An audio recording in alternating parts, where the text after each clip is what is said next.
But what I'm gonna do is I'm gonna end by like going and pointing out some of the subliminal aspects of this, and I'm gonna like start it over at the beginning, and then I'm gonna stop it and you know, along the way, and I'm gonna make this a little bit bigger.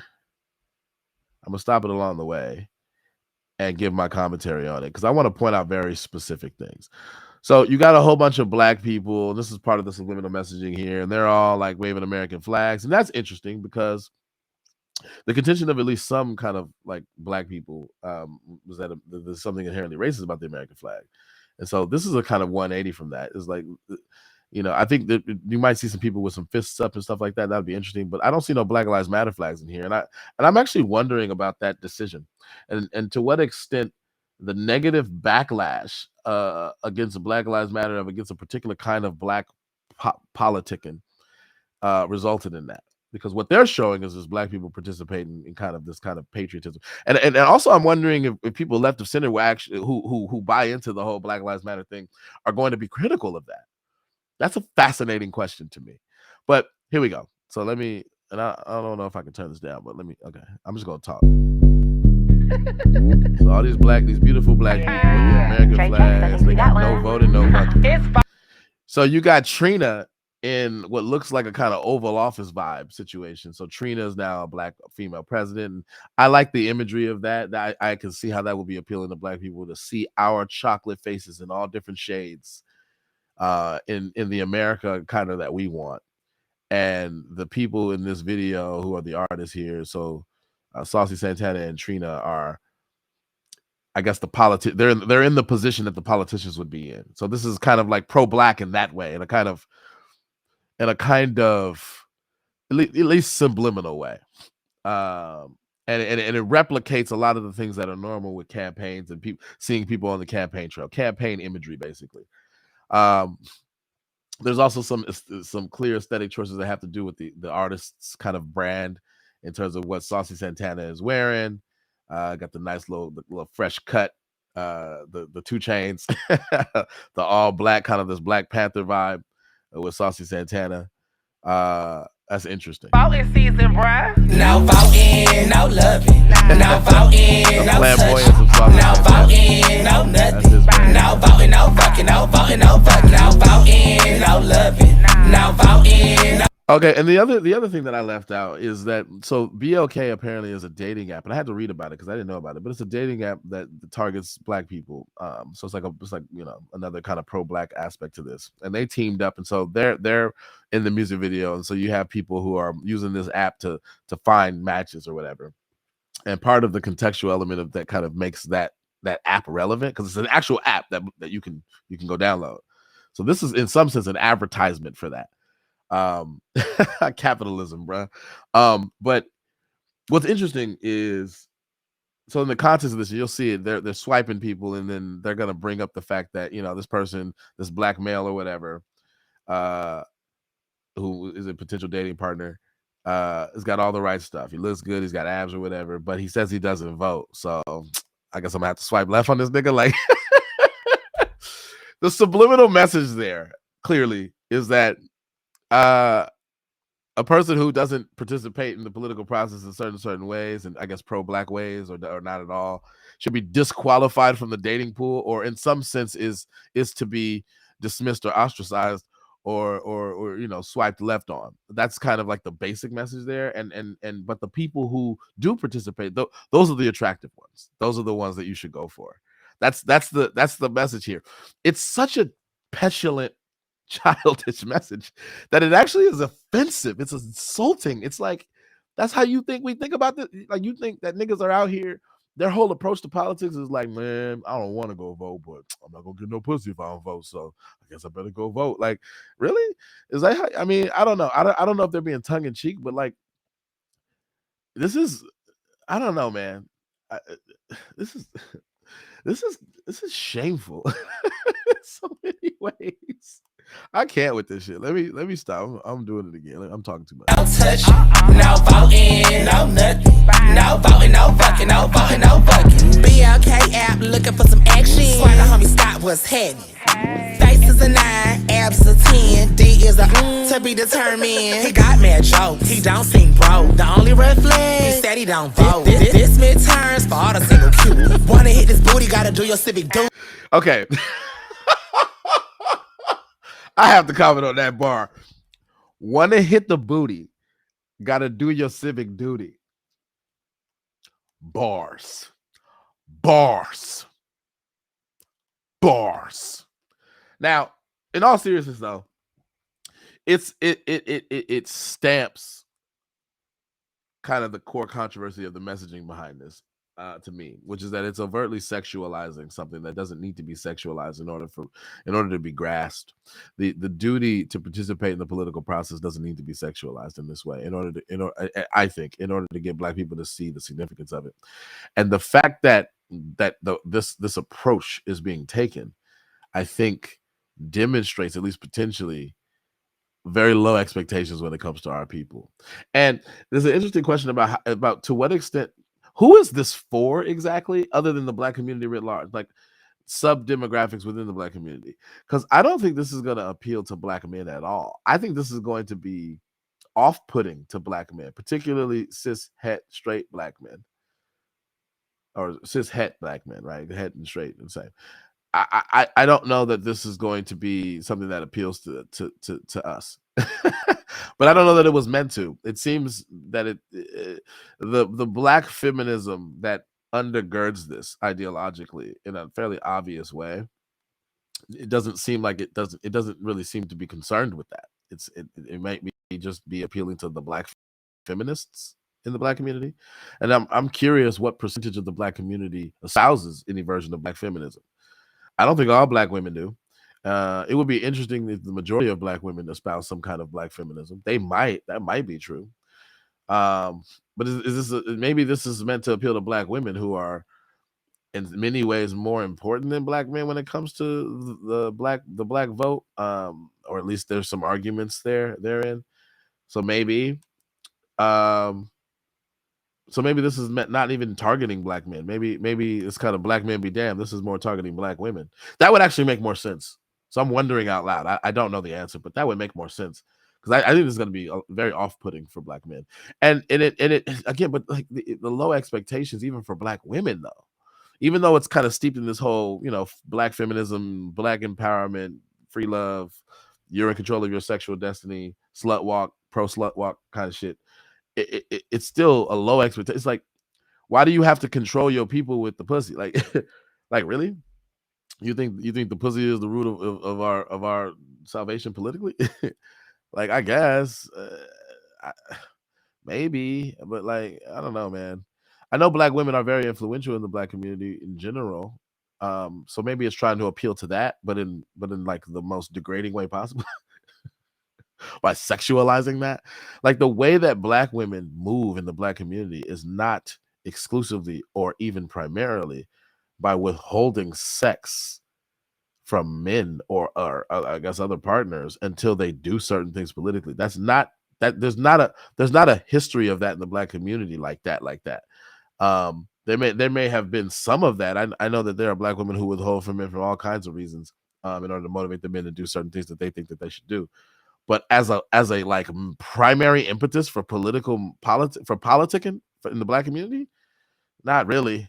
I don't think that that's a thing. Where they do that at? Where has that ever been the case historically? I would love, if anybody has that information, hit me in the comments. I would love to see and read about the history of how Black women mobilized the pussy to get Black people to do shit. I would really like to learn about that, because I don't think that that's the thing at all. I don't think it's ever been a thing. No voting, no loving. No voting, no touching. No voting, no nothing. No voting, no fucking. No voting, no fucking. No voting, no loving. No voting, no touching. No voting, no nothing. No voting, no fucking. No voting, no fucking. Don't stop now, stuff my ballot box again. But my homegirl through, put the buy in partisan. Politics be so nasty, make me wanna flirt ya, show you how to be a pole work. Trina, bro. Right out the gate, Trina, damn.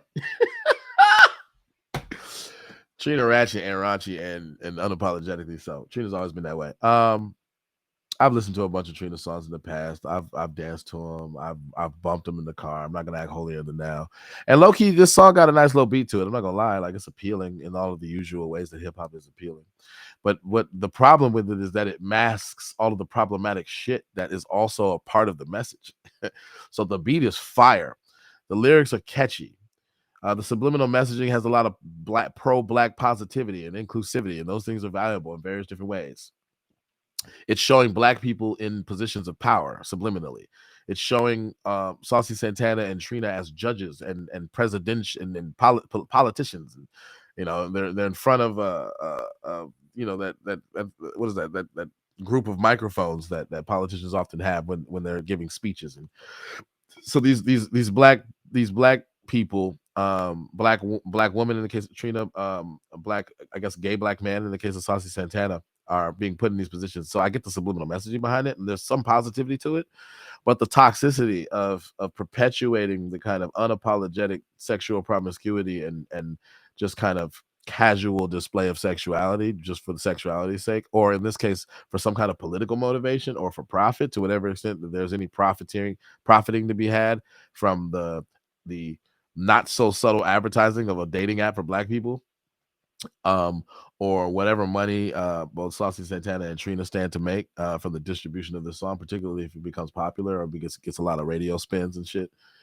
Like, I don't know, man. At what cost are you trying to promote these things to black people? Like, at what cost? For real.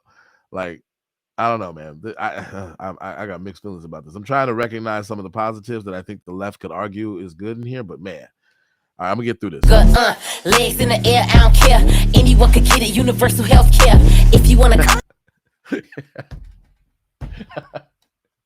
Anyone can get it. Universal health care. First of all, bars, straight bars. So another that actually reminds me of a lyric that I remember from Big Sean in Big Bank Take Lil Bank.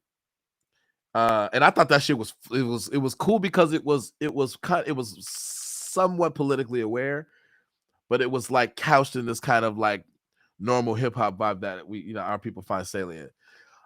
He said, "I'm rare as affordable healthcare. Going to wealth from welfare. I turn my W's to M's. Yeah, I flip those."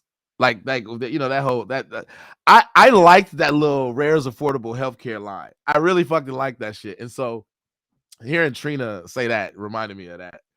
And it's kind of there's a little bit of political awareness to it. I do wonder if the rap artists who spit that are as politically aware as that might imply, or if it's just kind of if it's just on theme, because this is kind of this is overtly political messaging here.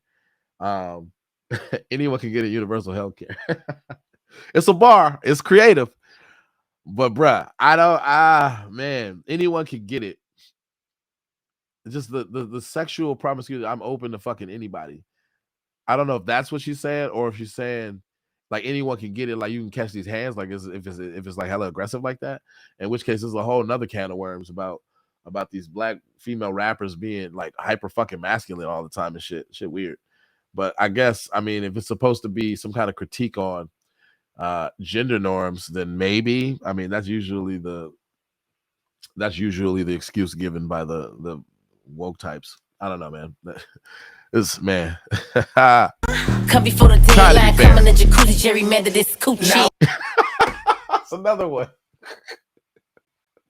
Come in the jacuzzi, gerrymander this coochie. Okay, what does that even mean, though? Like, maybe I'm overthinking it, bro, but like gerrymander, I mean, it's clearly some kind of it's implied, it's some kind of sexual innuendo. It implies doing something sexually. I'm not clear what gerrymandering the coochie would mean. When you like, I clearly it's not meant to be taken literally, but I'm just like, I don't even know what that means. It just seems naughty, and I guess that's the point. Gerrymandered. I don't want to say it again. I might get canceled.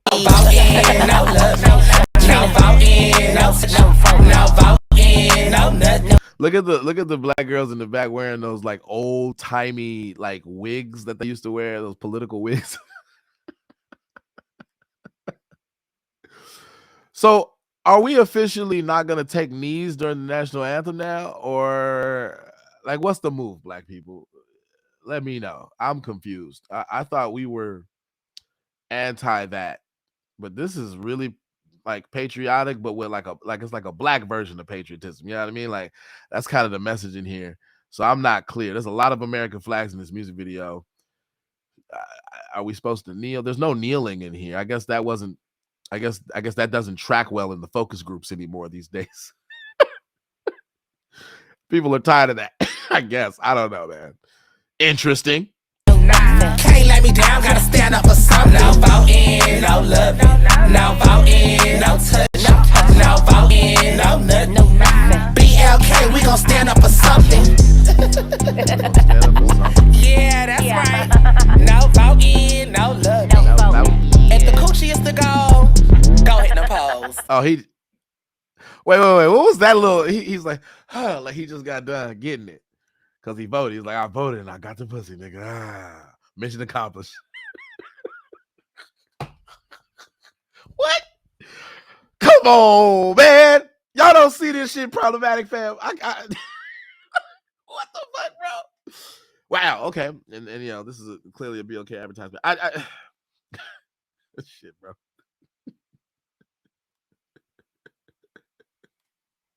I got a list of shit. I've been meaning to talk about it. This shit, WAP at the Grammys or WAP, whatever at the Grammys. I've never been with the slut walks. Oh God, just come on, man. We can do better as a people. We can do better than this. We can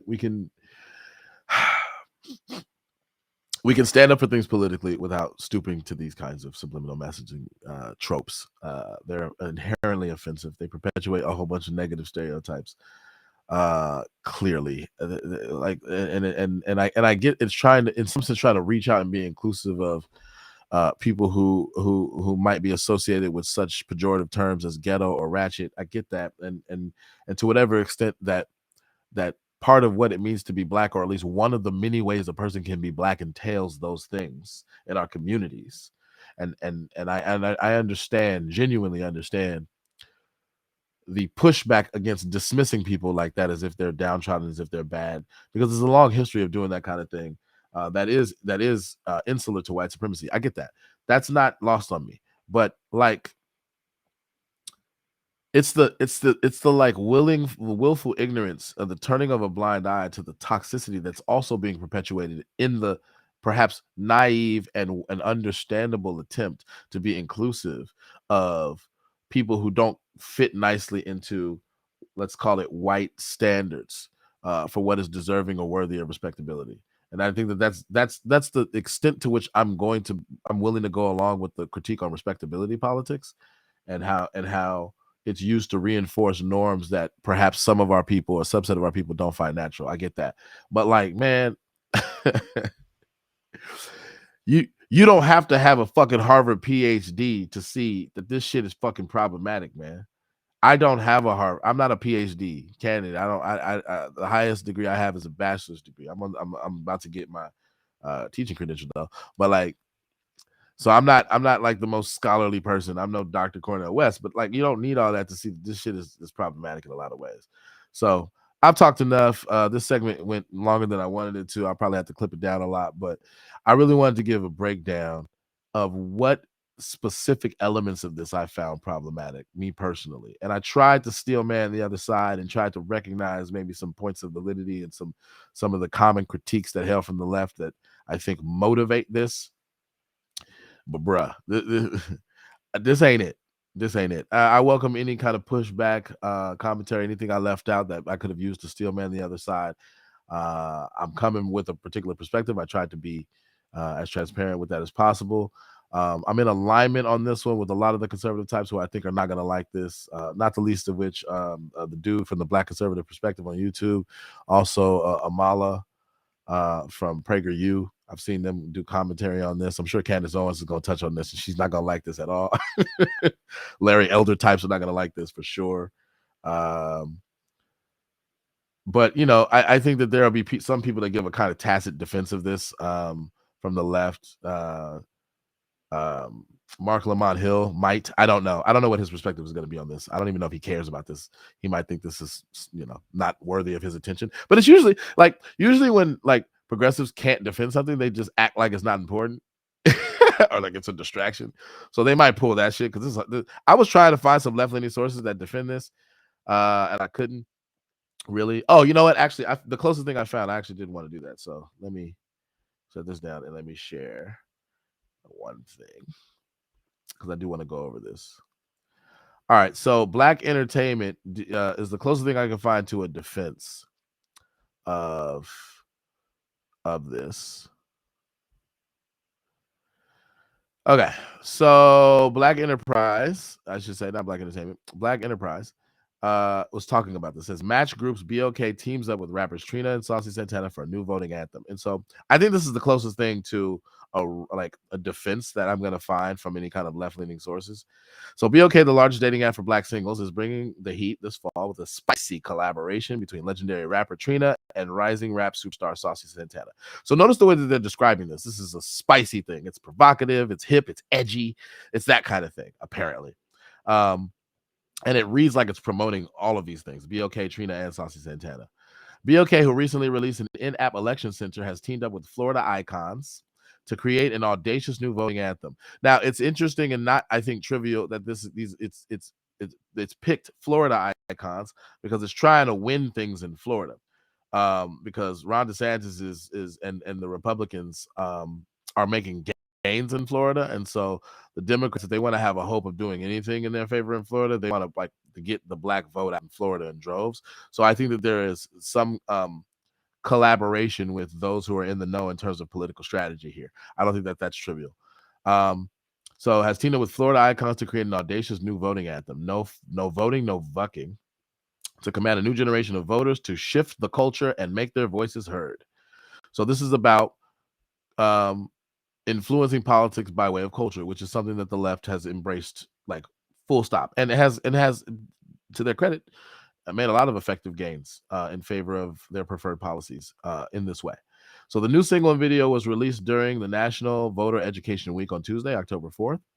2002. Young people are the next generation of voters and represent a major voting bloc in this country. So I think that gives it away, or at least one of the things that's being aimed here is that you want to target young people who are not very politically aware already, and who are very susceptible to being socially influenced in the kind of usual subliminal ways. That was definitely true of me when I was younger. When I was in college, all I wanted to do was be, stimulated and titillated, as Dr. Cornel West likes to use those terms. And when you're at the college age, that's kind of the move in college. It's very hedonistic in nature. You finally have your first dose of freedom.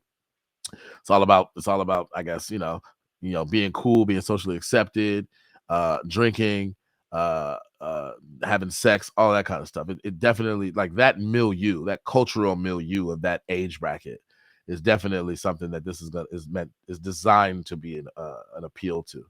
So young people are the next generation of voters and represent a major voting bloc in this country. Read that already. And while Gen Z turnout increased in 2020, BLK wants to ensure youth continue this momentum by bringing even more young people into the voting process. So the more young, dumb, ignorant people you can bring to the voting process to that you can manipulate, maybe that's conspiratorial. I can't say that for sure. But if a person wanted to operate under that way, this will be the way to do it. I can tell you that.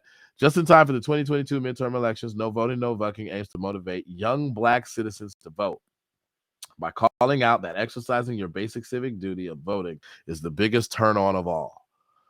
Okay. Quote, I'm honored to use my platform to empower young people because not voting is definitely a red flag in a relationship, period. Period. I just heard that shit. Period.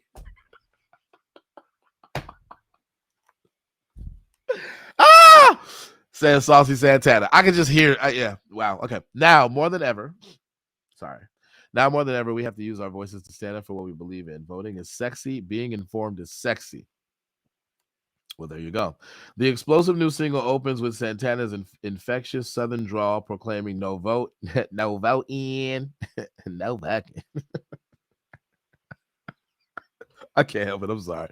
Having recently commanded the internet to walk, The self-proclaimed material girl opens the track. That's another song I heard. Material girl. I'm sorry. I heard that shit on TikTok for the first time. I was like, who the fuck is that? Now I know who that is. The self-proclaimed material girl opens the track with the line, he got mad jokes, he don't seem broke, the only red flag, he said he don't vote. His swagger is contagious as he maneuvers through the beat with his memorable signature hooks before hip-hop icon Trina hops on the track to command attention with the fierce feminine energy she's been saving for over 20 years. Trina's clever political... How old is Trina? I think Trina's 47. I looked it up earlier. Trina's clever political puns are bold yet empowering, with lines like, don't stop now, stuff my ballot box again, brought my homegirl through, will put the buy and partisan.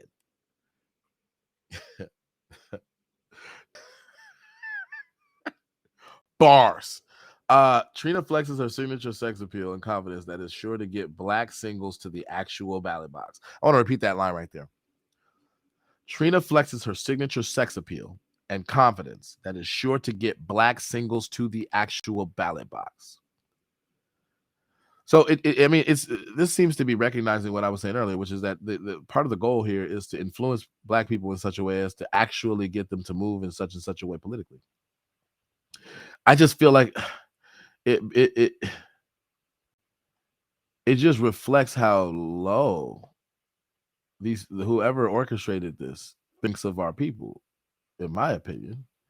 To think that this is the thing that's most likely or very likely to get black people to politic in certain ways and get active politically is hip hop and kind of overt sex appeal. Like that's how you get black people to do shit. I mean, it's got to be to a certain extent true, because hip hop music is terribly influential in the black community for sure. It's culturally salient for a reason. So it's not like it's way off base. It's not like it's absurd to think that. It's just sad. It's just sad that you have to resort to things like this to get black people to do their basic civic duty, as as Saucy Santana put it. Man, that's fucking sad, bro. All right, the new single comes fresh on the heels of BLK's announcement of their in-app election center, a digital hub designed to shift the culture of voting and politics in the black community, amplify the voices of black vote, drive black voter registrations. The dating app recently conducted a survey of its users and found that while 80% of users are registered to vote, more than half of registered voters do not know the date of the 2022 midterm election. Couldn't be more excited to announce this collaboration with two of the most trailblazing figures in hip-hop and culture, said Jonathan Glynn, head of brand and marketing for BLK. So this is a marketing opportunity for this dating app. They're getting whatever kind of endorsements come with having rappers explicitly place this in their music videos. We've seen this kind of product placement thing happen in hip-hop culture generally, but in music videos in particular for decades now. The shit is not new. So I get it. But man, I mean, even the naked economic interests that are being masked by a kind of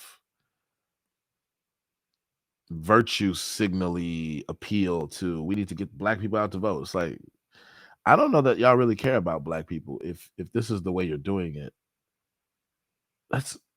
And I just wish more black people would question shit like this. And the social media, the usual throngs of social media influence that are latent with this kind of thing. And this is just kind of the current state of marketing, by the way. It's just very manipulative and exploitive. And people are going to look the other way because they think that it stands for a good cause. And they're going to turn a blind eye to the ways that this kind of thing is actually harmful to our community. And it's not until after the aftermath that black people are going to wake up and realize, if ever, that, hey, you know what? All that shit that we thought, that virtue signally shit that we endorsed because we thought it was cool for our community and that it put black people on, actually it was harmful. Oh God, come on, man. We got to do better. All right, I'm gonna get out of here. I've been long-winded long enough. Our users are inspired. Last paragraph. Our users are inspired by Trina's confidence and her powerful female first lyrics. Pro woman. Black feminism. While Saucy Santana's fervent and self-assured lyrics have broken barriers of inclusivity in hip-hop community, yep, I said that. With these two cultural icons, we hope to empower a new generation of young voters to get involved in this and future elections. With these two cultural icons, we hope to empower a new generation of young voters to get involved in this and future elections. So it's cultural influence. Now I've heard the likes of Tim Pool kind of proselytizing this kind of thing. Tim Pool is a self-proclaimed, I guess, moderate or centrist type, but he does lean right sometimes, probably even more than I do. As an also self-proclaimed centrist or moderate, I'll take him at his word, I guess. But like, he seems to be cheering on the conservatives doing the same kind of thing. Ben Shapiro with the Daily Wire, they're getting into kind of like content creation and making movies and recruiting disaffected liberals types or conservatives who have been like in some sense ostracized by the left in Hollywood, like Gina Carano. So they're trying to influence culture, and there's now a tacit admission that this is actually something that's effective. And so now the conservative types, the younger generations of conservatives are trying to kind of follow suit and take back the culture so that they can get all of the political, I don't know, whatever political agendas, the items that they're trying to check. So clearly this kind of thing is effective generally. People are swayed in all kinds of ways that don't really have much to do with rationality or like proper attentiveness to political issues. It's just a fact, and this is especially true in the Black community, sadly. And I think it creates a lot of opportunity for us to be manipulated by white folk, ironically. Even as we try to maintain our certain kind of Black conscientiousness and politic on behalf of our people, woke white liberals have the ability to manipulate the shit out of our people on a regular basis, and we don't really gain much politically. And I just wish we would stop falling for this trap.